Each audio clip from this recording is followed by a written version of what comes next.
Welcome to our YouTube channel, where we embark on a journey to explore groundbreaking advancements in accessibility and technology. This week, we invite you to join us in celebrating International Down Syndrome Awareness Day by delving into the world of Down syndrome. Our featured speaker, Dr. Connaghan, is a renowned speech-language pathologist with a wealth of expertise in motor speech disorders and dysarthria related to cerebral palsy and Down syndrome. Get ready to explore Dr. Connaghan's groundbreaking research in the field of speech-language pathology, specifically related to Down syndrome. Subscribe now and stay tuned for an enlightening journey into this important topic. Hello everyone, thank you for joining us today. I'm Fareen Zubair, your Allied Project Manager, and this is Dhruv, the Allied Volunteer. We are the host and the co-host for today. Very nice. Today we have a very special guest in honor of a very special day that just took place on the 21st of March. So you might be guessing that's the World Down Syndrome Day. And here we have with us today Dr. Kathryn Connaghan. She's a speech language pathologist, and she's here with us today to talk about her research about Down syndrome, if I'm not wrong, right? Yeah. Correct. Yeah. Let me tell you something about the World Down Syndrome Day. It's on the 21st of March, and we've chosen the third month, that is the March month, that is the third, to imply the triplication or the trisomy of the 21st chromosome. Due to which the Down syndrome is caused. So Down syndrome is like a condition where a child is born with an extra 21st chromosome, and because of which we don't celebrate, we actually observe the Down syndrome day on the 21st of March. Yeah. And let me take this opportunity to introduce to you two other people who also spread awareness about different disabilities, that is our leaders, Dr. Mona Mankara and Dr. Sandra Shackleton, who've taken this initiative to spread awareness about different disabilities. So yeah, and as I told you, we have a special ASL interpreter who is always here to assist us. That's Valerie. Valerie, we'd like to welcome you. And we'd like to welcome all of you again. If you want any assistance today, for the people on the Zoom, please put your questions in the chat box. And I want to say something. Ramadan Kareem, Valerie, for anybody who's observing. Ramadan started. Yeah, Ramadan Kareem to everyone. Yeah, so as you know, Ramadan is the month we fast. Yeah. So for the people in person, you can reach out to me in person or just send me a message if you need any additional assistance. Fasting, I'm gonna have a drink then. So before we start the event, I'd like Dhruv to talk a little about Dr. Kate, as she would like us to address her. All right. Hi everyone. Dr. Kate or Dr. Kathryn Connaghan is a speech language pathologist and an assistant professor at the NGH Institute of Health Professions. She founded the Speech and Social Interaction Lab, and her research focuses on motor speech disorders in both children and adults, with a particular interest in the role of prosody in improving speech intelligibility. Her research questions are informed by her experience as a speech language pathologist and aim to better understand speech motor control and disruptions in order to develop effective interventions. So before I speak more, I would love to ask Doctor to speak about her research. Yeah, well, so today I'm going to share a particular study and go into depth with that. And I'm also going to talk a little bit about myself. So do you want me just to kind of get started and anything that's comfortable? Introduce yourself and your work. Yeah, I'll start going through here, and then hope we have more discussion after. Please ask me after if I didn't cover things as you had hoped. So I'm very pleased to be here to talk to you today, and honored to be invited to speak today. My specialty is in motor speech disorders, as was mentioned. So I'm going to talk to you about the motor speech disorders of people with Down syndrome, with this particular focus and study about the communication and social interaction experiences of adolescents with Down syndrome. So just to go into a little bit of detail about myself and provide some background. So I'm a speech language pathologist. Speech language pathologists are one of the allied health professions. So think of physical therapists, occupational therapists, speech language pathologists. And our goal is to support communication, and swallowing actually falls under speech language pathology as well. And you know, across the lifespan. So I was just talking, and it's a really exciting field, I think, because it really has many different angles, very many perspectives, very different populations. But as I mentioned, I'm more focused on motor speech disorders, and I'll go into some detail about what that means in a minute. So I worked as a speech language pathologist for a number of years, and then went to the University of Washington to get a PhD in speech science. I was interested in motor speech disorders, but also, but my training there focused on physiologic methods to kind of evaluate and assess speech development. And then I came to Northeastern University, where I was an associate research scientist in the Communication Analysis and Design Lab with Dr. Rupal Patel is the PI of that lab. And then more recently have joined the MGH Institute of Health Professions, where I'm an assistant professor. And one thing I wanted to mention, I feel like there's been this evolution a little bit across my different positions of you know, starting with a physiologic approach to studying speech disorders. Here at Northeastern, my work focused more on acoustic and perceptual approaches. And now I've very much become more interested in kind of the functional implications. So not still using some of these initial tools that I learned, but really I'm just really interested in kind of participation and social connectedness. So I'll talk a little bit more about that today.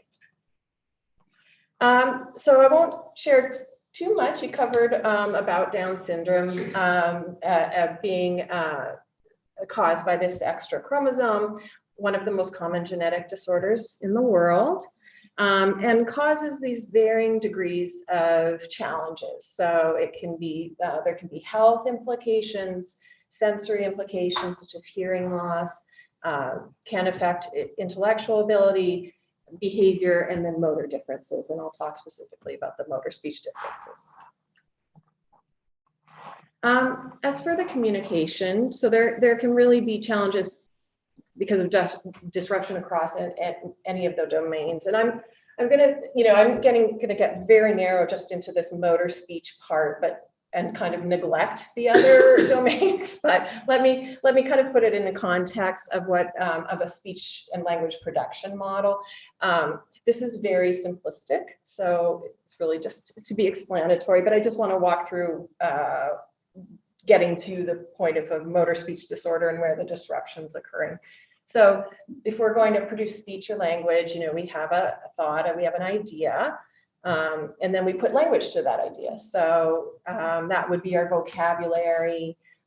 We have to start thinking about morphology and syntax, you know, word order in a sentence. Even the sound system that connects to that vocabulary falls under the language. And then we get into the latter stages of actually producing these sounds, these speech sounds. So that includes some motor planning and programming, you know, what muscles are required at what force and at what timing, as well as then just the speech execution. So a muscle has to kind of function or at the right time. So this latter part is what we call motor speech disorders. And if there's a disruption at the motor planning or programming level, that's called apraxia of speech. And if it's at the speech execution level, that's called dysarthria. And that's where I'm going to focus today. Although both can occur for people with Down syndrome, dysarthria is more prevalent. The childhood apraxia of speech is less prevalent, but it does occur. And also it's really fairly recent, you know, the last decade or so, that this aspect of a motor speech disorder has really, there's just been a growth in the research acknowledging it in both dysarthria and the childhood apraxia of speech. So just to give you more information than you actually need around dysarthria, here we go. So dysarthria, we consider speech, the speech subsystems, we consider 4 speech subsystems, and disruption to those speech subsystems is what can lead to dysarthria. So it's the respiratory system, so that's the respiratory drive, that's the airflow that is basic to producing a speech sound. There's a phonatory system, and those are the vocal folds. Resonatory system means the velopharyngeal system, so that's if your air is going to come out your mouth or your nose. And then there's the oral articulatory system, which kind of gets that clarity of sound. So we're talking about the tongue or the lips or the jaw. So, sorry, I have a question. Sure. So you're not considering the intellect, like in describing the breakdown of the speech, you're not talking about the intellectual pieces. That's correct. So Because the literal physical exactly. production. Yeah. Yes. Which I, realizing is not, acknowledging, of course, this is not the full picture, but this is one area to. Because I think that would be like the production of sound as opposed to speech. Right. Well, we do call it speech and we call it the motor speech disorder, but you're absolutely right. It's the production of the sounds for speech. Yeah. Yep. So yes, so disruption at any of these levels is what we call dysarthria. So some examples of the speech characteristics that somebody with Down syndrome may experience, and now knowing, acknowledging everybody with Down syndrome, can easily look very different from one another. But some aspects are this reduced speech clarity, so vowels and consonants, vowel and consonant errors, and think about the tongue. If the tongue's not placed in the right place, it's going to make a sound, not be a sound error. There's reduced speech naturalness, so just sounding that speech just doesn't sound typical. So that could be the prosody of speech, which is rate, rhythm, intonation. So it might be your pitch sounds different, phrasing. The voice can sound different too, just the vocal quality. It can sound breathy or strained. And reduced intelligibility. So one of the consequences of these, this important consequence, is reduced intelligibility, meaning reduced understandability of the speech signal. And this is an area that speech language clinicians really focus on for motor speech disorders. This is the, of making the sound as clear as possible to facilitate the exchange of information. And we do know that most individuals with Down syndrome do experience this reduced intelligibility. It's also kind of a place where people with Down syndrome have been underserved. And this relates to when there's a disorder that has maybe an intellectual disability connected with it. People didn't think that it was worth it. I hate to be so blunt, worth it to maybe treat, or that maybe the treatment wasn't going to be effective. And it's really, quite a tragedy, because, there was a study, a parent survey of individuals with Down syndrome, and 95% of the kids the parents said they had intelligibility issues of some sort, mild to more severe. And then to realize those individuals aren't served, those individuals did not necessarily have any intellectual involvement, or very, very limited, challenge to it. So I just want to put that out there as well, that it's good to see that we've evolved, there's more of this acknowledgement that there is a motor speech disorder. The motor speech disorder isn't fully responsible for intelligibility deficits, but it's part of it. It is going to likely lead to intelligibility deficit, and it's just getting acknowledged, and treatments are coming. So, okay, so I'm going to talk about one study in particular today, as I mentioned, entitled "The Communication and Social Interaction Experiences of Youths with Congenital Motor Speech Disorders," which I know is a mouthful, and I will unpack all of that. And I just want to step back a little. I mentioned that my interests have really moved toward kind of functional implications of motor speech disorders, and I'm really interested in social connectedness. I probably don't need to make a great argument for why this is important. but there, there's really decades of data showing how social connectedness is related to our physical health, our mental health, and our overall well-being. And I think also we've all had maybe more personal experience with this now going through the pandemic. I think people can relate to this in a new way of what maybe being socially isolated, or at least less connected than we're used to, and maybe what that felt like for our mental health and our physical health. We know for children and adolescents that peer relationships are important for self-esteem.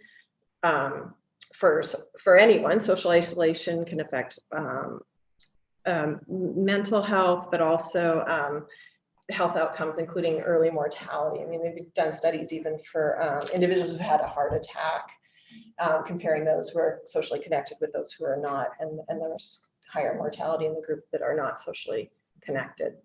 And this, even before the pandemic, there was so much more acknowledgement of this as a public health issue. The former Surgeon General, for instance, stated that there was a loneliness epidemic in the US. Both the United Kingdom and Japan have appointed a minister of loneliness, which is really interesting. There's even one other kind of international example. In Holland, in the Netherlands, there's one of the large grocery stores chains has started a grocery line called, oh my gosh, I want to social, like a chat line or something. It's so slow. A slow line, yes. Slow line, so you can just chat with the people around you. Yeah. as you- Yeah, so it's like cool. encourage that people who are maybe lonely or isolated can come, and they can feel really comfortable just chatting with folks in line or the Holland? cashier, and this is in Holland. Yeah. I should have gone there when I was. So so where does communication fit in this? Well, at the foundation of social connections are going to be these positive social interactions, and that requires communication. So this really places people with communication disabilities, motor speech disabilities, at risk for disconnection. And one part of that is what is communicative participation, which is kind of another outcome of this impairment of reduced intelligibility, or other aspects of the kind of atypical speech signal can lead to reduced or restrictions to communicative participation. And this concept comes from the WHO ICF, and I wonder if this, I don't know if this framework's kind of come up in this group in the past or not. Oh, okay. Okay. So just it's a fairly common now in rehabilitation medicine. It's a biopsychosocial model. So in the past, speech pathology included, but all of our medical care or healthcare really was this more medical model where you have an impairment. There's a professional that's going to help you fix it. It needs to be fixed. And then there's a social model goes, another kind of the other end of the spectrum where, it's not, it's really society's issue. It's society putting up barriers free. So the WHO model is really marries those two. So they call it a biopsychosocial model. And at the foundation are these 3 levels of impairment. So body functions and structures refer to, as we say, kind of is obvious that the impairment is at the level of, say, for speech, like at the tongue, for instance, if the tongue's not working. There's the activity level, and then there's the participation level. And participation means kind of engaging fully in day-to-day life. And then a piece to this is that they're always considering there are these contextual factors, though, like the environment's going to be different, the individual is going to bring different factors into this. So communicative participation falls under this participation level. And really, it reflects the day-to-day communication related to work, school, leisure, social activities, and so forth. So just a few examples of where there may be breakdown, kind of between the motor speech disorder and communicative participation that and ultimately could lead to affecting social connectedness.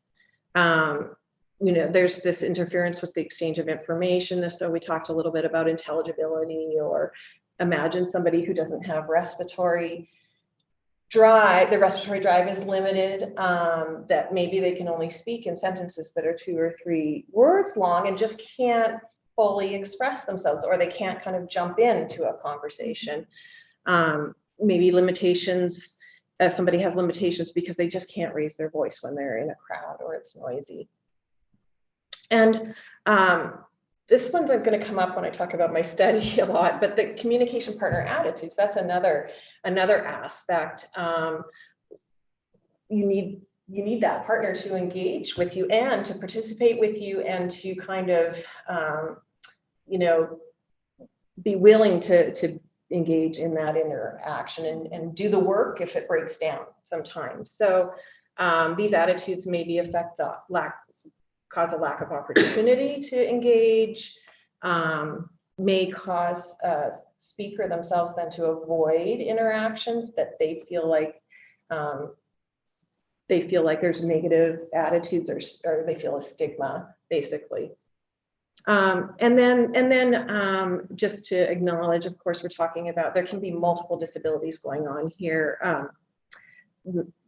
Kind of people don't just arrive with this, especially people with Down syndrome don't arrive with an isolated motor speech disorder. So there might be other aspects affecting communication and other aspects just restricting participation in activities as well.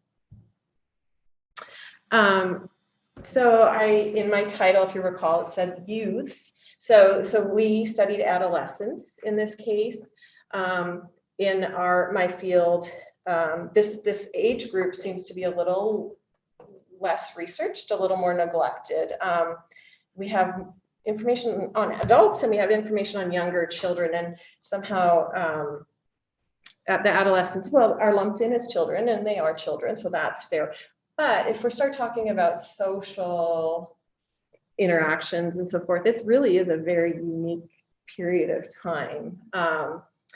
There's these change to the social dynamics and the structure. There's this kind of seeking your own social identity. For individuals with disabilities, there's this move. You're really kind of gearing up to independence, this transition to independence. So this takes me to this study purpose. So this was a qualitative research study where we wanted to understand what these communication and social interaction experiences were from individuals with congenital motor speech disorders, which I'll mention in a moment. So we had the adolescents, and then we also included a parent for each of the adolescents. And our goal here was really just to get a big kind of broad picture of what these experiences are like, to be able to identify what clinical needs, maybe inform some clinical practice, and identify some research needs. We were asking about facilitators and barriers, and also, of course, what the role of the speech production skills were. So we had 5 youths, and now I'm going to get to the piece with this congenital dysarthria piece. So congenital meaning from birth, which, you know, would be a different experience of a child or an adolescent, say, who has a brain injury in their teens and has a motor speech disorder after having kind of that period of typical speech development. So these are kind of 2 populations that sometimes are studied together, Down syndrome and cerebral palsy. They're both from birth. They both can have kind of multiple motor aspects and aspects to language and to cognition. Not to say they're the same, because they're not. But also from a speech pathology perspective, they are also kind of 2 populations that a speech language pathologist who works in a school would expect to maybe see at their doorstep. And also, something that was exciting about this work for us is that we were including kind of the voices of people with Down syndrome and cerebral palsy and adolescents in particular, because they're really including child and adolescent voices is not that common. It's challenging in healthcare research. So we wanted to do that. We also did include the parent perspective. There's limitations to kind of having a proxy, not directly, but for our first pass, actually, this was a good starting point for us. And actually, we very much appreciated the perspectives of the parents throughout this. So we conducted these face-to-face semi-structured interviews. So we had a interview guide for everybody. When we initially set out to do this research, we were expecting to talk to the adolescent independently and then talk to the parent. But when we came, we would offer to the adolescent, do you want to do this alone? And every one of them wanted their parent there. So, that again has, maybe there's some limitations to what was talked about, but also overall, we thought that worked very well. This was my first foray into qualitative research. I had my co-authors are very, very experienced, so I had great guidance. But it was interesting, that I think had they had their ways, a lot of the teen participants, would have liked to answer in one or two word responses. In order, I at the time had a teenage boy. I'm like, oh yeah, maybe that does make sense. So the parents were very helpful when that happened to maybe to be able to know what to say to prod, like, oh, but what about X or Y. So, and we use the phenomenological tradition, and this recognizes participants as experts in their lived experience. And this is the information we wanted. So we conducted kind of traditional qualitative research approach, audio recording the interviews and then transcribing them offline, and then having themes kind of that came from the transcripts. So we had 3 main themes and a number of sub-themes. Our themes, so first off, kind of the strong core relationships with family and with longstanding friends, and absolutely all of our participants described this. They did have these very strong relationships. But then once you moved kind of away from that core there, we heard a little bit more about sparser relationships or more superficial interactions. We heard about the complicated picture of why is really the facilitators and barriers. And then we were really interested, as I said, of finding maybe being able to inform clinical practice and hearing about strategies that folks used. And as well, it was only the parents, but had some strong opinions about what speech pathologists could do. So, which was really, really great and interesting. So I'll just go through a few of the themes, and I pulled out a few of the quotes. Obviously, it doesn't cover the whole paper by any stretch, but I think some of the interesting quotes here, and primarily of the participants with Down syndrome and their parents, although not 100%. So one mother of a son with Down syndrome said, "He's like the mayor. Everybody knows him. He knows a lot of people. He has surface relationships." And her son went on to say, "Yeah, I don't go deeper into personal stuff." One of the teens said, "My family, I talk to them a lot because I've been with them all my life, so I can." And this was a common theme, that communication went best with those in that tight core, and that I'm understood, it's easy. A teen said, "Me and my friend have a very close friendship bond because we met when we were young." So this kind of speaks to that, those long-standing relationships, very solid. It's kind of making those newer ones, and especially as we get into the teen years that are more challenging. The one teen said, "I have a lot of great friends," whereas his mother his mother's perspective was, I know he says he has a lot of friends at school, he wants to, but it's really not the case, which was kind of an interesting, we didn't have a lot of contradiction between parent and child, but there's no question parents were very anxious, in a way that teens were. The teen is, this is my life, it just is what it is, where I think a parent is, of course, looking at a bigger picture and ahead down the road. And as one teen said, I have 2 friends at school. So some factors, facilitators, and barriers. As one mother put it, there's the speech part, but also the cognitive piece can be challenging, being able to volley conversation, and then kind of a social cognition piece of understanding what's appropriate, like not standing too close to someone. So there's kind of a lot going on here.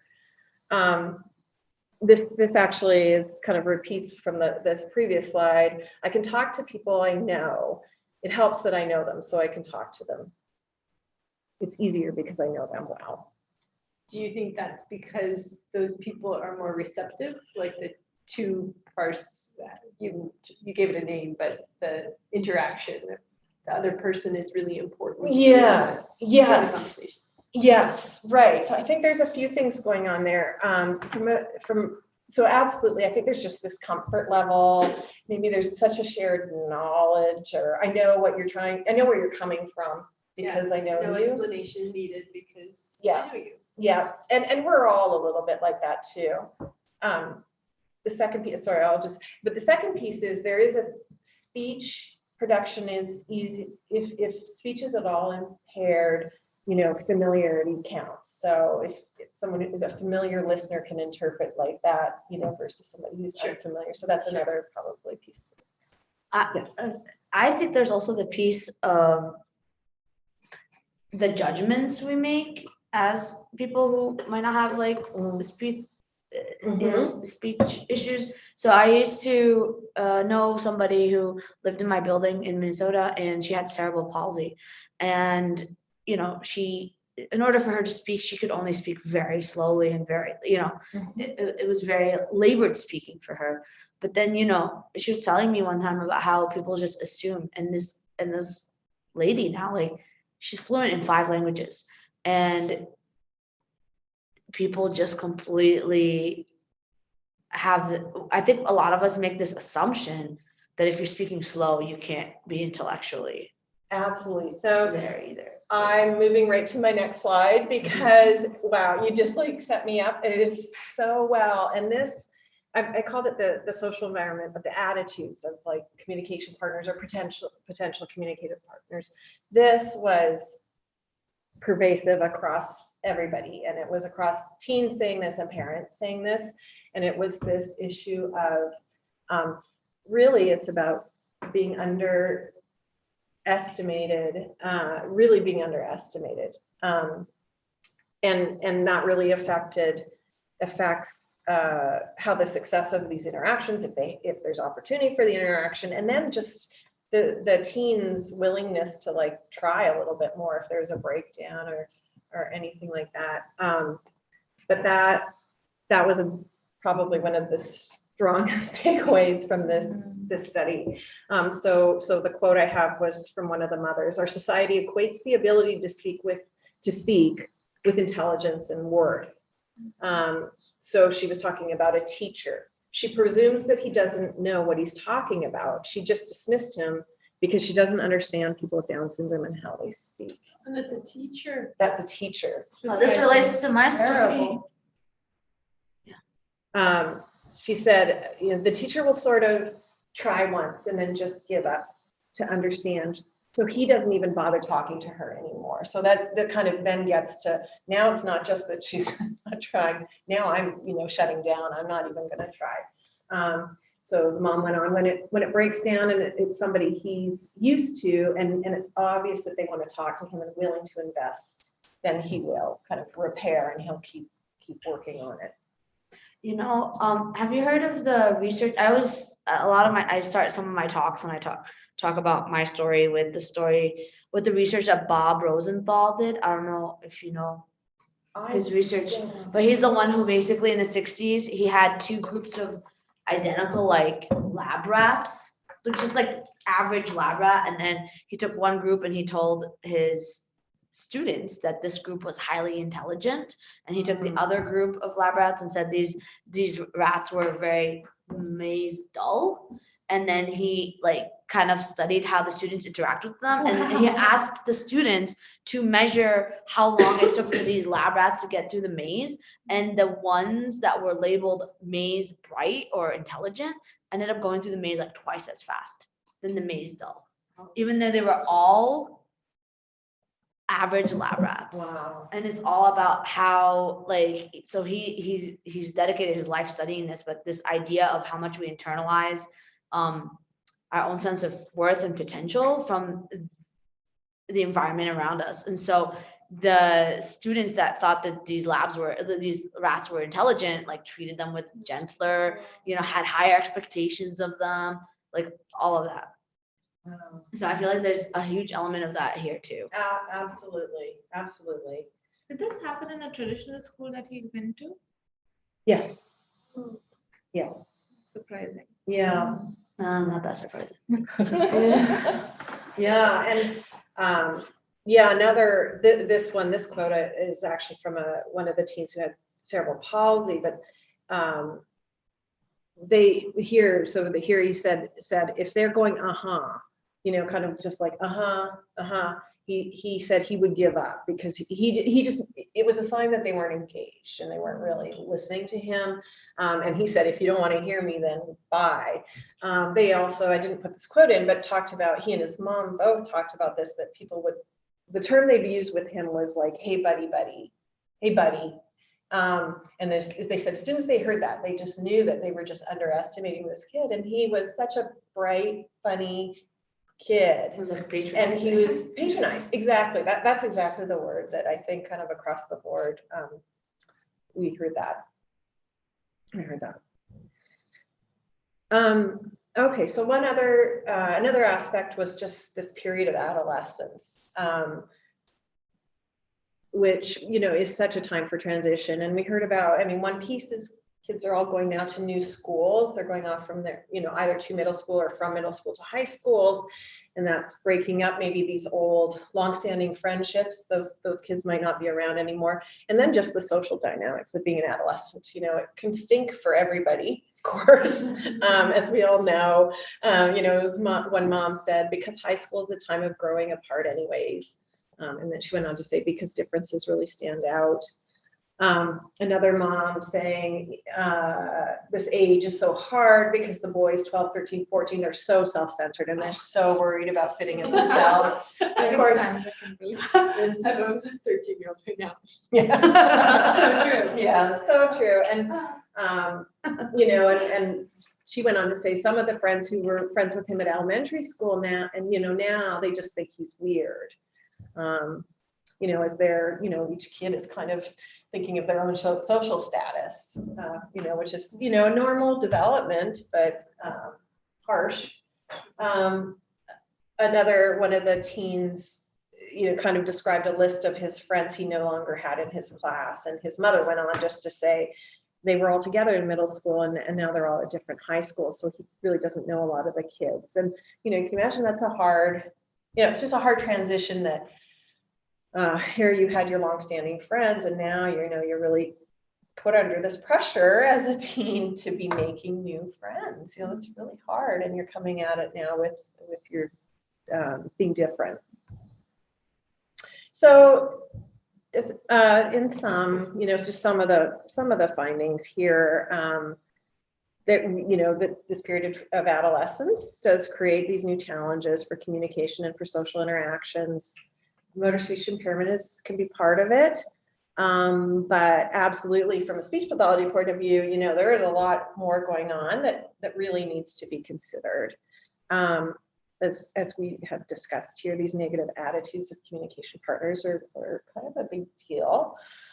And though I didn't get into detail around this, what we heard from parents was really an interest in a very socially focused intervention in adolescence, which is kind of not the traditional speech pathology. It's kind of traditional speech pathology is really pulling a kid out of the classroom and working on speech clarity or something, but really how context matters, and So what would that look like? How would you do that? yeah, well, interestingly, I mean, PT and OT, physical therapy, they're much kind of further along than Right. speech is. So, Yeah.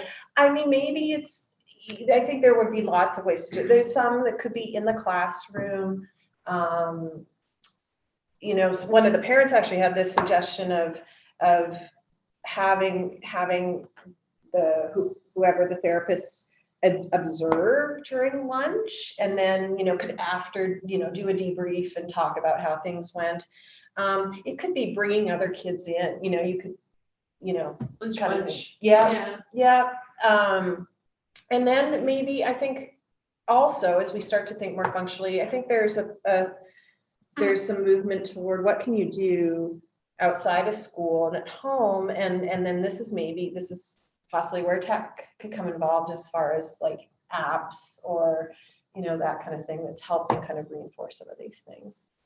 Do they tend to be online a lot? Because that's something, when my son's online, he never talks. Right. It's always chat. Yeah. Just typing. Yeah. And I can see how there you feel like you belong. You're not so different. Yes. Because you're not having to talk. Yeah. Do they say that they're online a lot? They are. I don't know if they said a lot.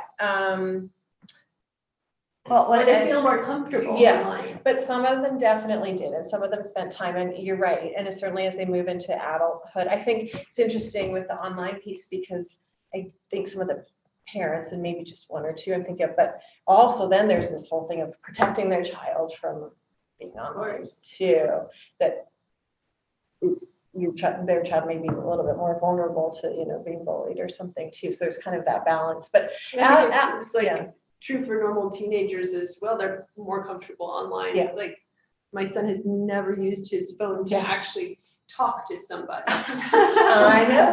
Yep. 100%. But I can see how it's even more extreme in a population that can't communicate well. Yeah.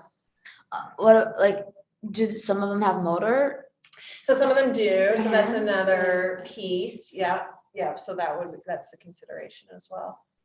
But you're right, and I do think it's certainly as we look at adults with motor speech disorders too, but this use of online it's not quite the same. I think the research is showing those social connections aren't quite as good as in person, but certainly people do find a community and have social And what can you do about the third bullet point, the negative attitudes? Sorry, did I jump in front of you? No, you can go to work. So that's a really interesting area, and we've done I've done another study around that, just have determining attitudes toward just when people just hear speech, and it does tend to be negative if it's atypical at all or slower rate, as you mentioned, for your friend. So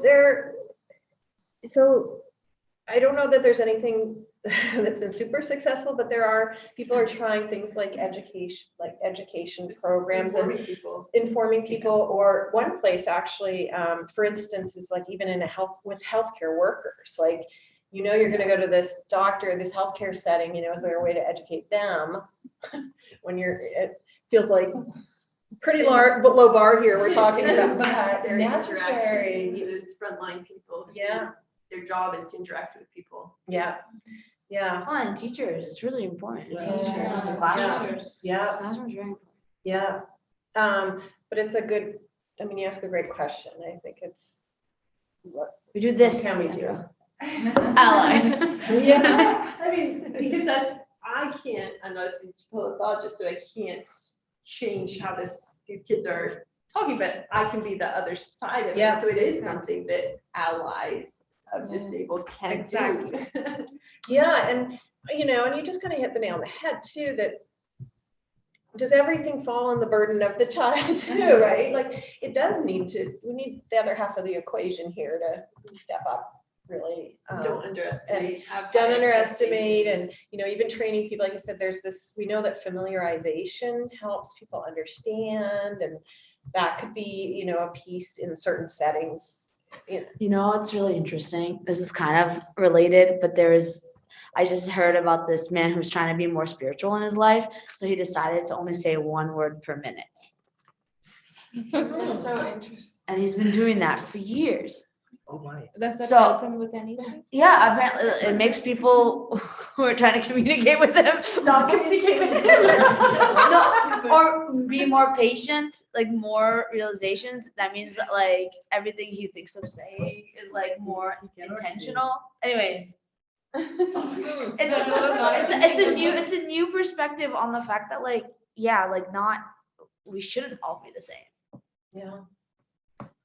I mean, he's choosing. It's a little too extreme for me, but like just speak one word a minute. But yeah. Interesting. I just have a quick question. So, my name is Alexa, and I'm one of the members of our first on-campus disability club. And one thing I was curious about is if there's a way to make those interventions, like I know you mentioned that they don't follow like traditional intervention in school, because I know like when I was younger, I would have to take those reading classes, and they would like specifically name the kids in class. And so you would have to be like, oh, like Alexa, da, da, da, you need to leave for so and so. Do you have any like ideas on how to make that less isolating, especially for kids in like elementary and middle school? I'm also taking developmental psych actually, so this is like very relevant to what I'm learning currently. But yeah, that was my main question. Wow, that's it. I mean, I think the traditional approach doesn't necessarily take that into account and maybe if we can really move to this very context-based intervention, that it would be more, it just wouldn't be obvious maybe that you're targeting a student, or maybe we're even moving, and I don't know what this intervention is, but if it is like this joint helping the speaker, but then helping the group, maybe there's just something that could target a larger classroom or something. I really like that lunch idea that you mentioned about like maybe just having someone like observe rather than like directly like intervene like then and there. Because I feel like at least from like our perspective, like I personally don't have like a speech like disorder or anything, but I know like from our discussions like within the club, because we also have a lot of kids with learning disabilities, that's like a big thing, is that they kind of feel like they're othered in a way. So I think that would be great actually. It was like a debrief afterwards. But yeah. Wow, you raised such a great point of kind of a stigma to be,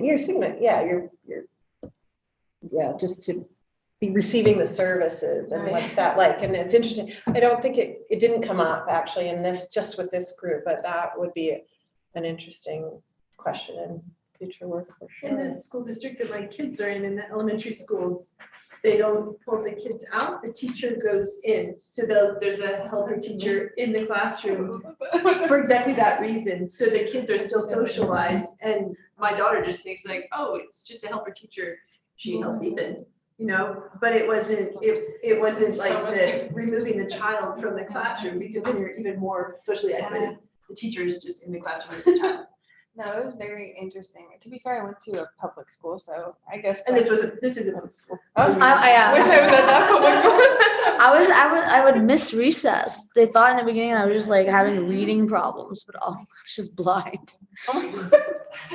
It happens to the So best you were of us. having reading calls you could not. So, like, It's just like making me sit there, and then I became really good at memorizing. I just recite things faster. Oh, that's great.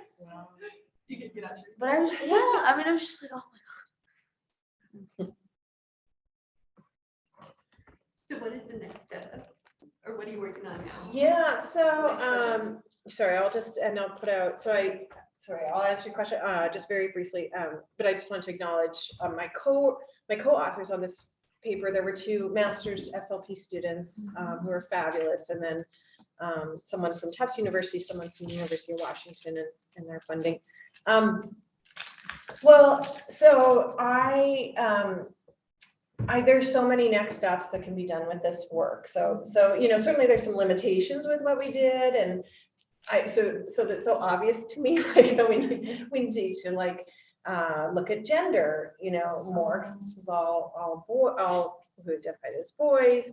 Actually, Oh, ooh. What? Oh, I just saw extra slides. And I got excited. oh, these were just in case. Actually, but my work. So since I've moved to the IHP, MTH IHP, now I'm a little bit more focused on adults and adults with ALS. But also very still interested in the communicative participation and the social connectedness. And one area is around personal social network mapping. So I think that also would be fascinating with this population as well, kind of understanding these networks a little, quantifying, really it gives you the opportunity to quantify the networks. I put in this technology. There was a study, so Gary Bedell at Tufts, he's in the occupational therapy department at Tufts. He was one of the co-authors, and he also has been working on developing an app, which is social participation. I'm not going to remember what the AN is. But I think there's that potential. It's the kind of just what we were mentioning, like being able to take some of this out of just being what's done at school with the clinician there and being able to take it home. It includes setting some goals, but it also includes peer mentorship. Their research has really found that can be very, very helpful. Like somebody who's just your age or just a little bit older, that I think kids that overall always kind of that's someone to aspire to, that's very stronger than, maybe your speech pathologist who's my age or your parent. I think, all right. And I also put this point of, it would be really interesting to talk to the teens on their own, I think, because there was definitely, I'm sure there were topics that were not being brought up, to having parents there. So yeah, I would have to figure out how to get that. I'm not sure I've figured that out, how to get that type of information out of them, but I think there are ways. It's doable. That was a really interesting study. Very interesting to know is this, like everything you described just sounds very teenager, but Yes. a little bit more extreme. Yes. Like, is that what it is? It's everything Yeah. that teenagers have, self-centered, or like worry about how to fit in, but it just is that much more extreme. Or are there special things as well? Yeah, I think so. And even, I'm very aware of that, like even talking about this core relationships or feeling comfortable with your core. I mean, who doesn't feel most comfortable talking with their family? Of course, we all let down. And then we do all have these stronger core relationships, but it's to an extreme. It's this ability to make the new friendships. And I do think that these attitudes, these negative attitudes, it's a whole different ball game here. I think, right. I think it's just that gap, and maybe in childhood there's some gap too, but I just think now we're getting worse. Like I kind of see adolescence as the rubber's hitting the road now. Now you're really starting to see the functional deficits. And I think that's what we heard from the parents about. Now we really need this functional intervention, whereas they weren't as worried about it younger. Like, it's okay, you're just working on sound production, but now like this is where we see it. This is where it's really. That's almost where I feel like that's where you need to work on the other part of the conversation, the patience, the keeping high expectations, because that's why it's more extreme, is because they get this, there's people the teachers aren't patient with them. And so it feels like that's where the work could be done. Yeah. To fix it. And then they're just normal teenagers. Right. Because you're kind of putting grease on the rest of the conversation to make it happen more easily. Yeah. Or does it pivot from that point? Like, is it now as they grow up into adulthood, will it be more severe? Yeah. Yeah. Like the feeling of isolation. I think all teenagers feel isolated. Yeah, exactly. But then does it for them, does it bifurcate? Like does it bifurcate exactly, and then become more extreme in adulthood? Like, I agree. I mean, especially in high school where everyone's already worried about being different. even I think like even though I do not have, I know I said earlier like I don't have a speech disorder, but even just being like a young kid with a disability, like you already feel like embarrassed to be a teenager, and on top of that, for everyone to kind of label you as like the sick kid is like another level. And I think it's very interesting. I would also be very curious to see if it gets worse. Personally, I think in my experience, I feel like once you get to higher education, those stigmas start to, I think, lessen. It's not so important Yeah. to you or to anybody else what you Yeah. look like. Yeah. Unless it's more visible. Yeah. To be Whatever fair, disability you might have, it might become then more exaggerated. Yeah. that's true. I do have an invisible illness, so that's another aspect. I don't know. Yeah, it'd be interesting to see. So are you planning to expand your research on, like you said, you're focusing just on the boys. Is it going to expand to the girls and the adults and Yeah. maybe a little infants? And... Yeah. So I don't have any like current plans with the Down syndrome in the near future, just because I've kind of moved away due to circumstances right now. But I think all of those things are, possibilities. I do think the adolescence is, I think just to backtrack to what we were just talking about, maybe there's this real peak, there is this peak. We know this for anybody that maybe the worst social time, I don't know if that's the right way to put it, is middle school, and high school. So, that piece, adolescence is just really, really interesting. But yeah, figuring out what that, looking longitudinally would be really, really interesting to see that same person in adulthood. And yeah. I'm middle school. It was a really nice talk. Thank you. Yeah. Oh, yeah, thank you so Thank much. you very much. Yeah, thank you. I love this. This is so fun. Great, thank you. Thank you for your questions. So I wanted to wrap the talk, and I want to share my personal thoughts regarding this talk. So one thing that stood out a lot for me was the other side of the equation that you kept repeating multiple times.